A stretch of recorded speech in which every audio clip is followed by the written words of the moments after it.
I've made arrangements to sneak you into the crazy farm. I'm invoking priority level ultraviolet.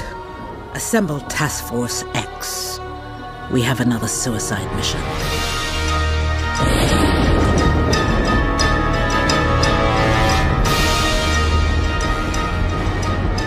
Aren't you even going to say hello?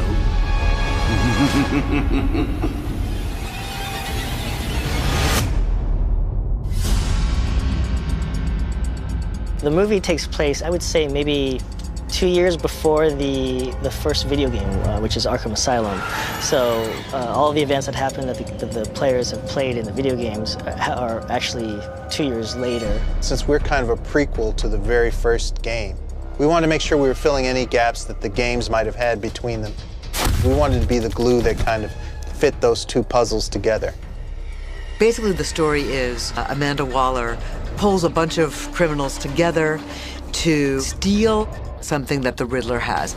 The Riddler has hacked her computer and has downloaded a list of everyone who could possibly be in the Suicide Squad.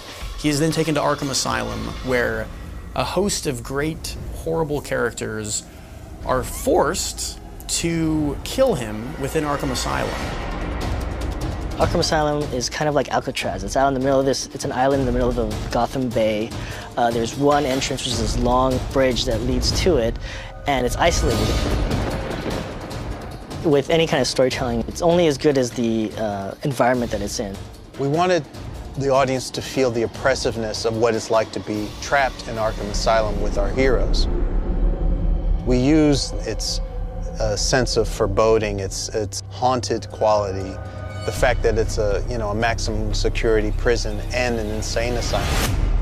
What's scary about it, aside from whatever the visual is the sounds that emanate from the cells or the rooms or whatever. And those are terrifying, whether it's the Joker laughing hysterically or somebody just muttering insane things to themselves. There's people screaming in the middle of the night, and I just imagine that the Joker's laughing keeps everybody on their toes and nobody can sleep. Arkham had a yellow alert this evening. Everything looks to be in place. Something's wrong at Arkham. In Batman stories, generally you're seeing everything from Batman's perspective.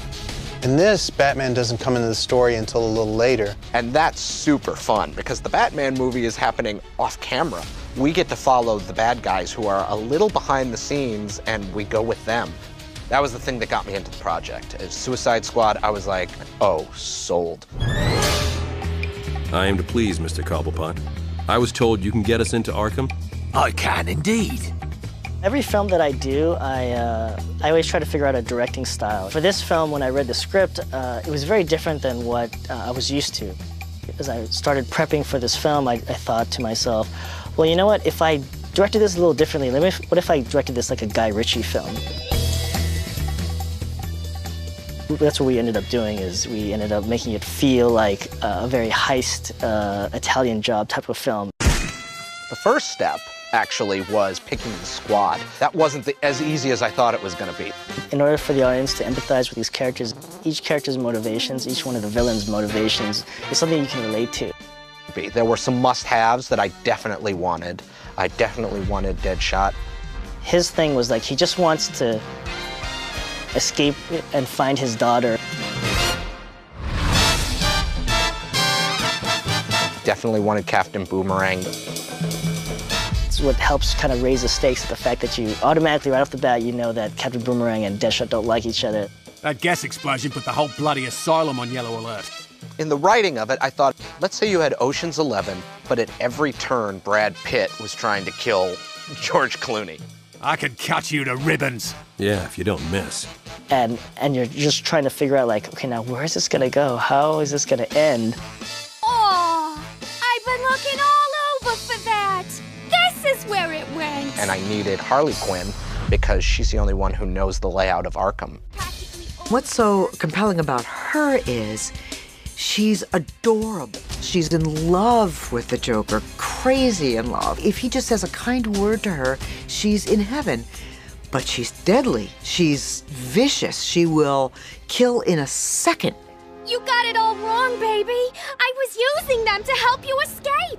I like the idea that there is no honor among thieves and the fact that each one of these characters have their own motivations and they're all trying to look out for themselves. It heightens the drama in between these characters because there's shifting alliances in the team. We're not really 100% sure who's on board. They're all working with different agendas, and that's really interesting.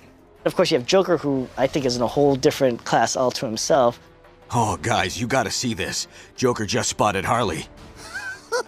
There's a certain aspect of the Joker's personality that I love. It's that certain specific characteristic of can turn on a dime, and that's what makes him dangerous. Women! Can live with them, can kick them out of a moving car without them getting steamed. But he's not part of the squad, you know, he's in Arkham Asylum, and when he gets introduced, the plan just goes all to hell. We got maybe 5 minutes before Waller figures out what's what. And just when you were thinking of stopping me, I figured I'd invite some friends to my big blowout. I'm in charge, so I'll ask the questions. Try to keep up, won't you? Play fair and I'll shoot straight. Jerk me around and I'll kill you. What part of off the books do you not understand? Joker, where did he go?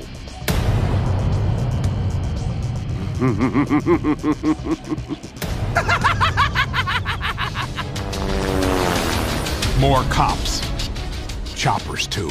No excuses, Lawton. Riddler, Penguin, Joker, everybody's in there. They all come to play, and it's going to be a lot of fun once the fireworks start.